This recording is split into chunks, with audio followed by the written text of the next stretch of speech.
母语受到压迫的这段经过，伫咧西班牙的加泰隆尼亚也有这段历史。因为加泰语互人禁止到民主化了后，才推动语言复振的运动。这让反映出这语言唔那是沟通的工具尔，语言也是生活、文化加身份认同。来看咱台语台伫咧西班牙的专题报道。伫西班牙巴塞隆纳的街路，会当听到过路人讲真侪种无共款的语言。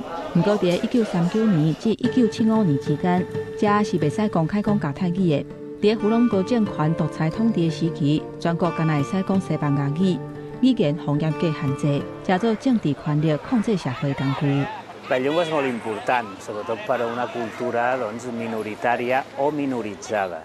I a Catalunya doncs, s'ha patit, al llarg de molts segles, hi ha hagut bé, a l'estat espanyol moltes dictadures i això ha afectat molt, evidentment, a la llengua catalana. 即马巴塞隆纳的街路会当看到多元城市的面貌，咖啡厅、餐厅、地铁站，无共语言难要使用。在这款的环境，会晓讲什么款的语言，实在是因为现实的条件有需要。 perquè ja cada cop costa més i ja la gent jove entre ells es relaciona més en castellà que en català. Això és un problema greu. Llavors, diguem, els catalanoparlants... 儿童为国家未来主人翁。 这款的情形对台湾社会来讲是不了相常。在过去威权年代，本土语言同款受到限制。在今仔日的社会，真好想象用过学生若是讲母语，就要去互挂交牌啊，嘛加做现此时本土语言真大断层。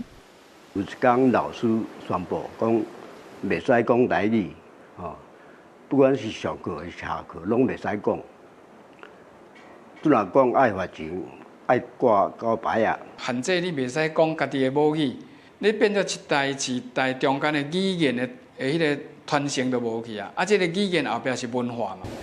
为着弥补愈来愈大坑的语言断层，2014年8月，加泰隆尼亚甲因的语言事务提升做语言政策部，语言的议题嘛加做下部门的政策课题。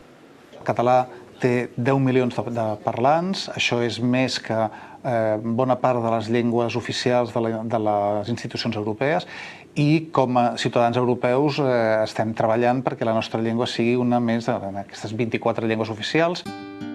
为加泰隆尼亚到台湾，看到类似的历史分野，语言变来去互政治甲权力控制，受到伤害的，称在是规个世代。爱安怎甲过去的经验甲假施记录掉，莫阁行回头路，嘛加做咱社会爱面对的历史课题。记者易英忠，巴塞隆纳台北采访报道。